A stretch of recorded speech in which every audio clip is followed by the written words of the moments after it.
For the beef for my tartare, I'm going to use top inside round. I believe you'll also find it looks a lot like filet mignon, so some places might call it a mock filet. The reason I went with this, it's super lean. It's about a third of the price of filet, which you might find. But personally, I think this has a lot more flavor than filet does.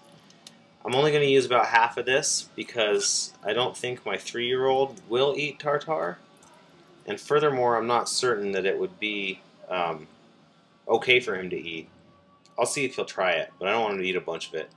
You know, he's a little guy, immune system, blah, blah, blah. So this steak weighs about 8 ounces. I figure for a nice serving of tartare, 3.5 to 4 ounces. Anything more than that, it gets to be a bit too much. So I'm going to have steak tartare for dinner, and Kingsley is going to have steak and eggs. Here, I'll just go ahead and take this. It's kind of cut funny by the butcher. I'm just going to go right down the middle, knowing that that's going to give me 2 4-ounce steaks. And then I'm a firm believer of salting your meat ahead of time. It might pull out a little bit of moisture, but I think that it's what little moisture you lose is worth it when you consider salt is going to preserve the steak and keep it from going bad, as well as it's going to taste better. So I'm just going to go ahead and season both these steaks right now.